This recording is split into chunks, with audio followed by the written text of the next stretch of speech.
Have you ever left a conversation and wondered, why did I talk so much? Why did I tell you things that I should have kept to myself? We often believe that opening up, telling you our deepest pains, secrets, or worries will make others understand us better, sympathize with us more, but the truth is sometimes the opposite. There are things we say too soon, too easily, that unintentionally become a knife that turns back, hurting us. In today's society, we are encouraged to just share, just be honest, just be true to your feelings. That sounds so right, so humane, but have you ever thought, not everyone is mature enough, kind enough or trustworthy enough to bear your pain? And when we put our hearts in the wrong place, it is very likely to be trampled, taken advantage of, or worse, turned into a laughing stock in the eyes of others. You see, when we meet someone new, we often open up easily. Maybe it's because we crave recognition. Maybe it's because we're vulnerable, lonely, and need someone to listen. Or sometimes, simply because we mistake silence, a nod, or an attentive gaze, for true empathy. But are you sure that person really understands, really appreciates, or are they just listening? And if one day a conflict arises, the very things you've shared can be used against you.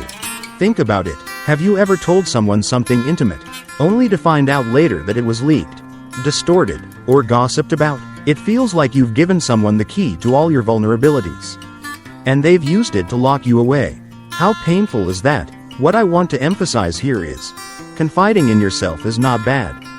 But confiding in the wrong person, at the wrong time, is self-destruction. And here's what many people don't realize. Speaking up doesn't necessarily make you feel better.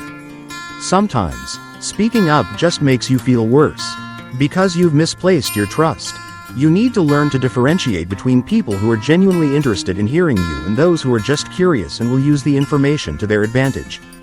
Ask yourself, why is it easier to open up to strangers than to keep it to ourselves? Is it because when we are lonely, we believe that everyone will be kind?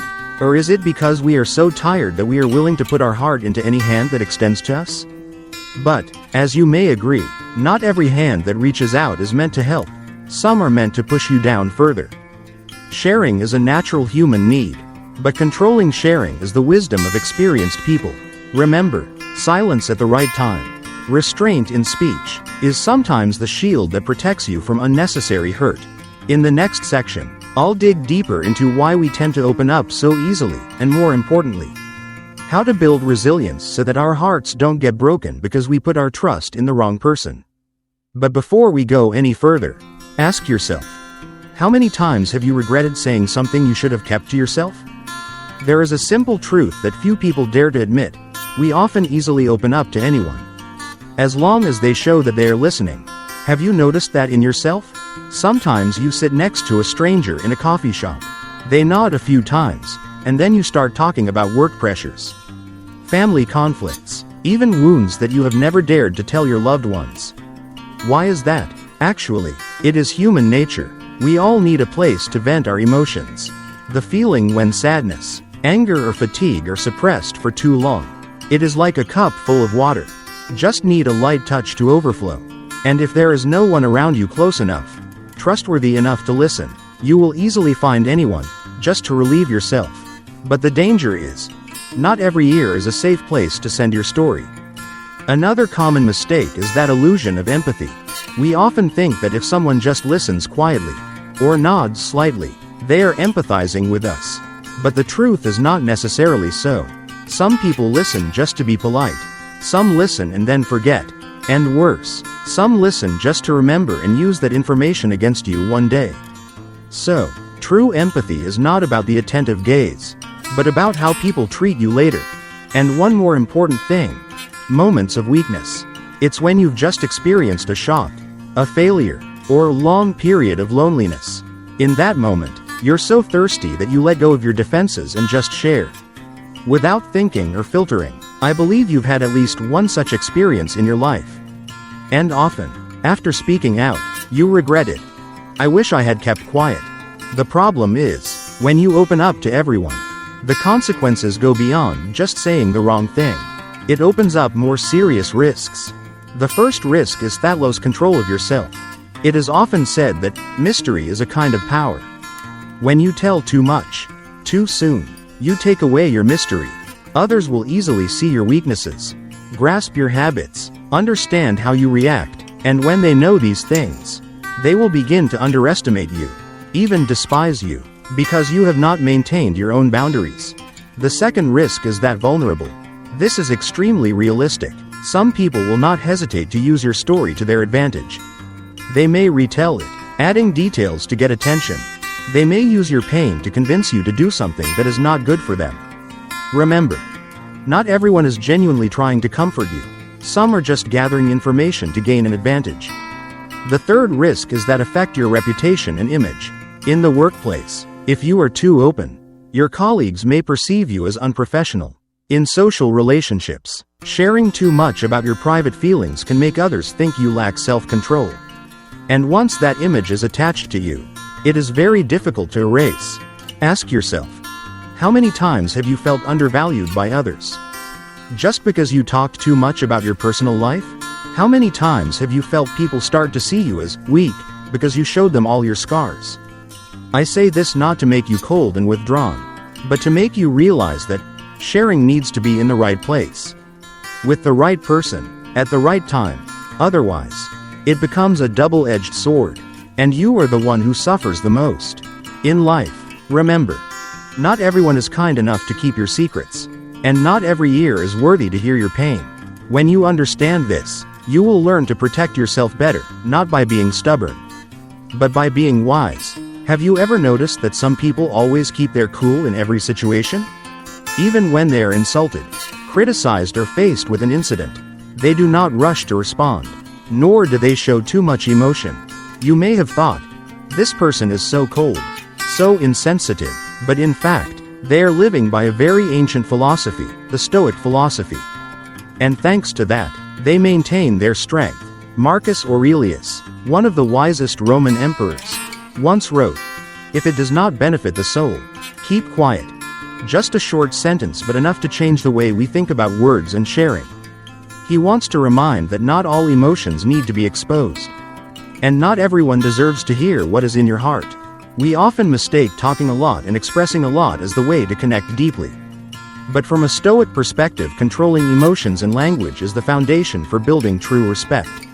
When you choose what you say, you protect yourself from unnecessary hurt and show that you are a strong, disciplined person. Think about it. How many times have you regretted saying too much in a fit of anger?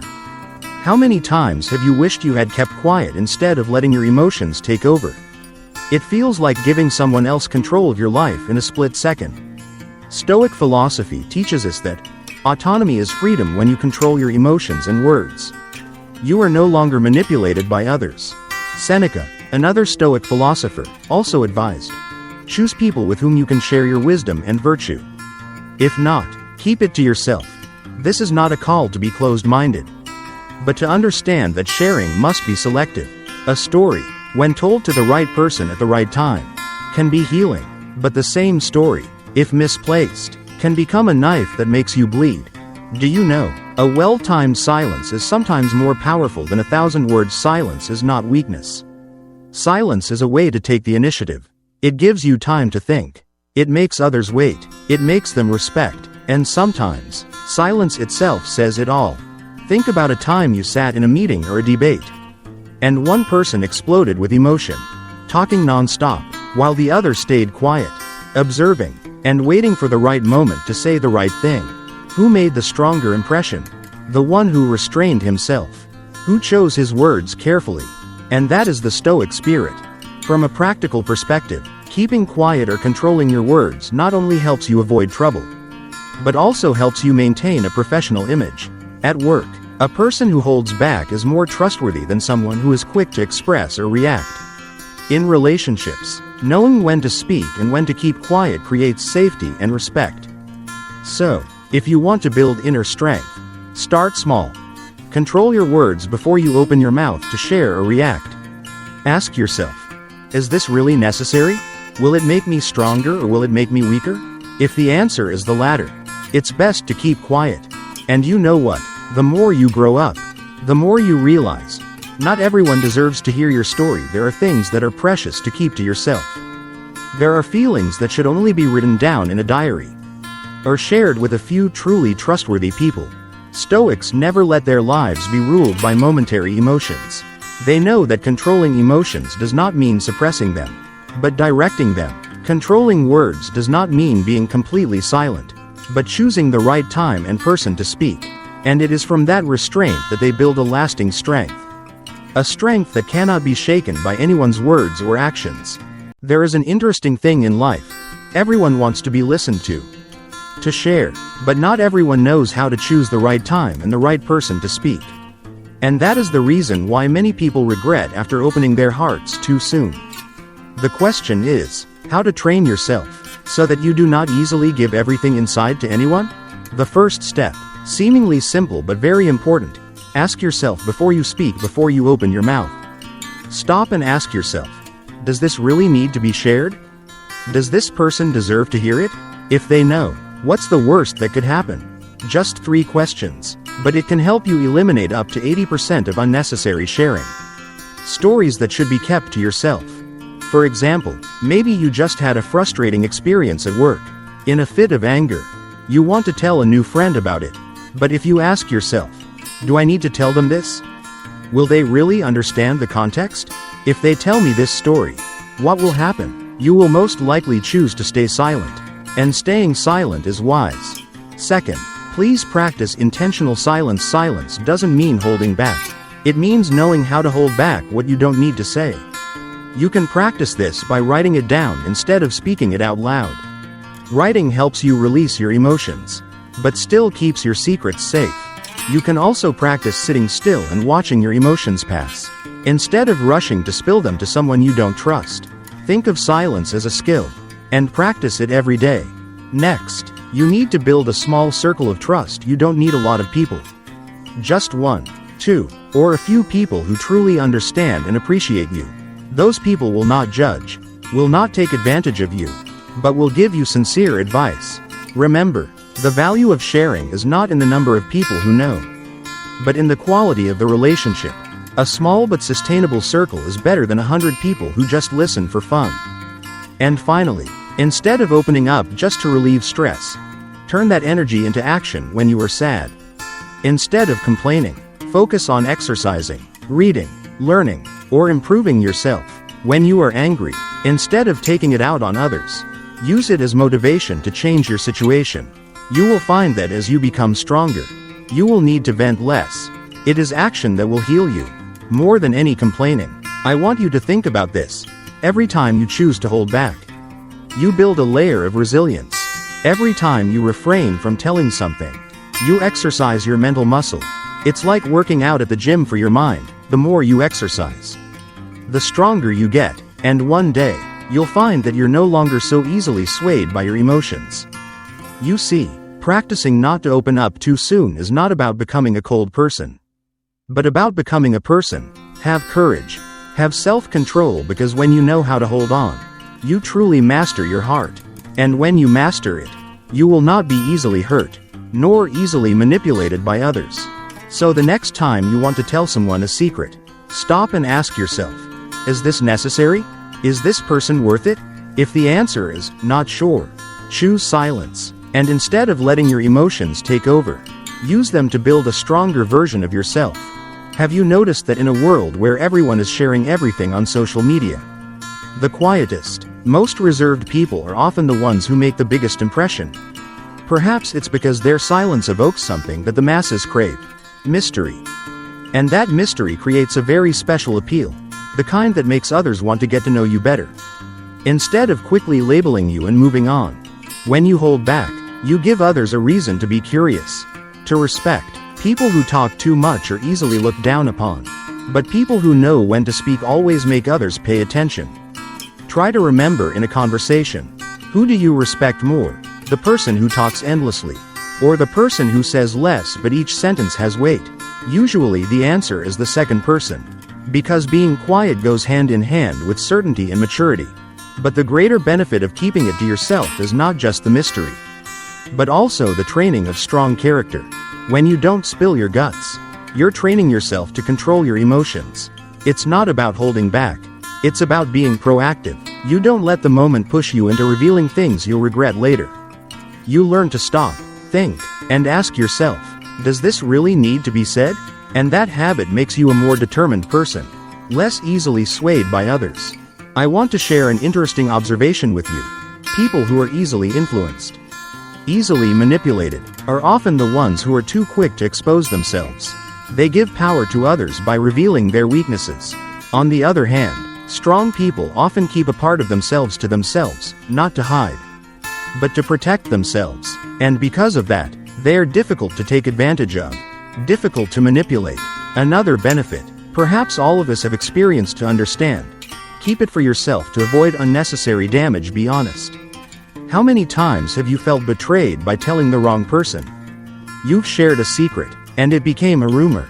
You've confided in a pain, and it was made fun of, or worse, weaponized against you. Those wounds, sometimes, hurt more than the initial sadness. When you learn to hold back, you build a protective barrier. You don't give anyone the chance to hurt you further. You avoid judgment, avoid gossip, and avoid the disappointment of realizing that not everyone is honest with you. There are some things that keeping to yourself doesn't mean being lonely, it means being wise. And most importantly, when you keep it to yourself, you send a powerful message. I am my own boss. You don't have to show off to be recognized. You don't have to tell stories to get sympathy. You know your worth, and it's your silence, your restraint, that makes others respect you. Remember, silence is not always a sign of weakness. Sometimes, silence is a form of strength, a strength that makes you more attractive, more capable, and more secure in a world full of unworthy ears. So, the next time you feel like opening up to someone, ask yourself, does this really need to be said? Does this person really deserve to hear it? If the answer is, not sure, then silence is probably the wisest choice. By the time you reach the end of this journey, you've probably realized one important truth. It's not true that the more you talk and the more you open your heart, the more your wounds will be healed. Sometimes, talking too much only opens the wound, making you more vulnerable. What really makes you strong is not endless complaining, but knowing choose the right person, right time to share. Sharing, if done wrong, can only weaken you, but sharing at the right time, with the right person, can be a medicine. Think about a time in your life when you opened up to someone and felt truly comforted. They didn't judge, didn't take advantage, just listened and gave you understanding. That's the power of choice. And it's that moment that helps us feel supported. Stoic philosophy also reminds us that self-control in speech is as important as self-control in action. Many people can control what they do, but not what they say. They let their emotions guide them, and the words they say become a burden. Marcus Aurelius once wrote, "If it does not benefit the soul, keep quiet." A short sentence, but enough to remind us that silence at the right time is not weakness, but a form of bravery. Imagine your heart as a garden. If you open the gate to anyone, the garden will soon be trampled, violated, and no longer retain its original beauty. But if you only open the gate to those who deserve it, those who appreciate your value, the garden will gradually bloom, become more beautiful, and become the most peaceful place for you to return to. The heart is the same. It needs a fence to protect it, and that fence is silence and selection. And there is one thing you need to keep in mind. Not everyone wants to heal you. It sounds harsh, but there are people who just want to know your weaknesses so they can hurt you more. They don't care about your pain. They only care about holding power in their hands thanks to the secrets you give away. If you are not selective, you are the one who gives them the knife. So, my final advice to you is, don't open up to everyone you meet. Let silence be strength. Let choice be wisdom. And remember, sometimes, keeping to yourself isn't about being alone. It's about protecting and honoring yourself. When you learn this, you will find yourself no longer caught up in regret after slips of the tongue. You will find yourself becoming more mature, calmer, and more trustworthy to those around you. And most of all, you will feel a different kind of freedom, free because no one can hurt you like what you keep safe inside. In closing, let me remind you this. Being silent at the right time is a kind of strength. Being selective in sharing is a kind of wisdom. And combining the two, you will find a new, stronger, freer character. If you have come this far, I believe that it is not just a coincidence. It is a sign that you are ready to open a new journey, a journey of enlightenment and inner strength. What you have just heard is not mere theory, but an experience distilled from life, from contemplation and challenge. Maybe just one idea in this video can change the way you see the world, and help you move closer to the strongest version of yourself. I can't promise that your life will change overnight, but I can guarantee that if you listen and practice, you will not be the same person in a few months. If you feel the same way, leave a like to let me know you're on the same page. And subscribe to continue receiving more profound values in your journey of self-development and spiritual awakening.